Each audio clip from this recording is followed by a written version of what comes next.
At the heart of this conference is a very powerful and timely question. How can trade, connectivity under the AfCFTA contribute to building resilient economic opportunities, especially through the development of special economic zones, and ensuring that no country is left behind in the prosperity that is promised by the AfCFTA? Your Excellencies, ladies and gentlemen, resilience is for me the word in the theme of this conference that is especially relevant given the current trade global context following the imposition of tariffs on all African countries.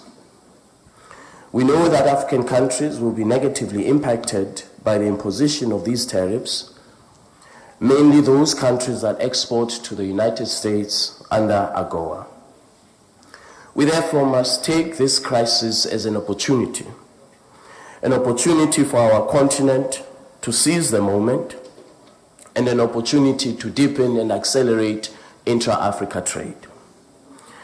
During the last session of the Council of Ministers that took place a week ago, the ministers agreed on the need to have a coordinated continental approach to respond to the tariffs imposed on the continent, and also to accelerate the implementation of the AfCFTA by ensuring that the modalities for intra-Africa liberalization of trade respond to the challenge of the day.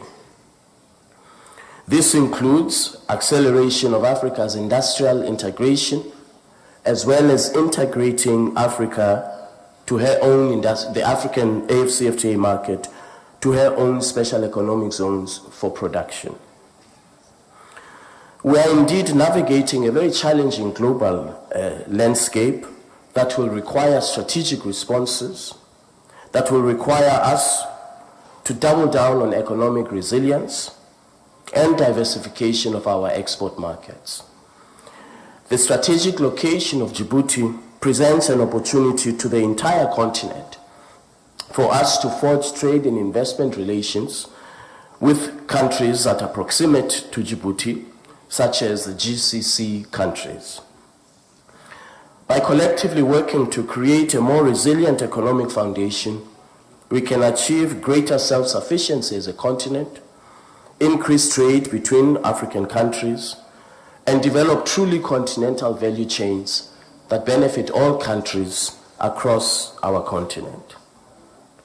As it was said this morning, the AfCFTA is not just a trade agreement. It is a transformative vision of our founding mothers and fathers, going as far back as May 1963, with the potential to create the world's largest single market, whether we are talking about the services market, goods, merchandise, or indeed the digital economy. The AfCFTA offers unprecedented opportunities for us to boost intra-Africa trade, to attract investment, and reduce dependence on others.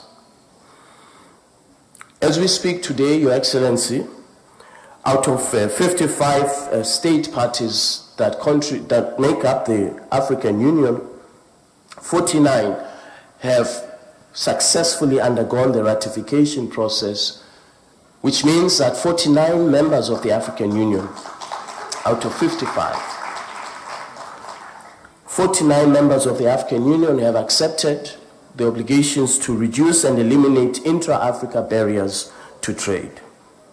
This is remarkable achievement, and it is testament to the leadership of the African Union, to our heads of states and government, their political will, and their determination to ensure that we do deliver on the vision of our founding mothers and fathers of creating a single digital market, a single goods market, and a single services market on our continent. In all of this, the role of special economic zones is absolutely critical. That is why we are here. According to the African Economic Zones Outlook, Africa is home to more than 200 special economic zones, with over 70 projects currently under development. To support this momentum, our heads of states, the Assembly of Heads of States and Government of the African Union, on the advice and recommendation of Ministers of Trade, adopted a ministerial regulation on the treatment of products from special economic zones. This regulation ensures that goods and services that are produced in special economic zones and that originate in special economic zones and that meet the rules of origin are now fully integrated into Africa's single market. This will ensure that our special economic zones are competitive, that they are able to produce at cost-effective rates, and that they contribute to Africa's industrial development. Djibouti occupies a uniquely strategic position at the crossroads of Africa, the Middle East, and Asia. Its location at the southern entrance of the Red Sea makes this country a strategic and critical gateway for international trade.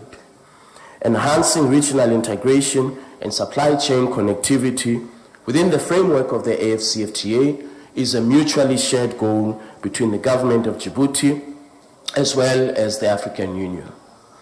As I conclude, Your Excellencies, the theme of resilience is particularly relevant and important as we seek to ensure that Africa's economies are able to navigate the current turbulence and external shocks that the multilateral trading system is undergoing.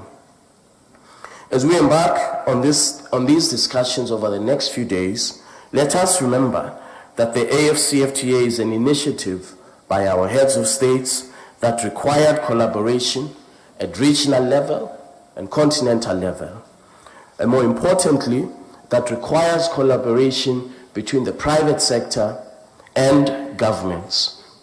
As we noted before, it is not governments that trade, it is the private sector that trades. The role of the Council of Ministers of Trade of the AfCFTA is to establish the regulatory environment, the legislative conditions, so that our private sector, whether it is foreign or indeed African private sector, invests more in special economic zone, in innovation, in productive capacity, and in ensuring that our continent reduces the reliance on unprocessed commodities. As part of this vision of market diversification, export diversification, and industrial development, we as the AfCFTA and indeed the African Union see Djibouti as a very strong partner in this endeavor, particularly in relation to its strategic location vis-à-vis our friends and partners across the Red Sea. I therefore want to once again thank the government and the people of this country for hosting this inaugural conference. We look forward to returning to Djibouti next year for the second edition of this conference. I must say I didn't discuss this with the government, but I hope they will welcome us to come back again.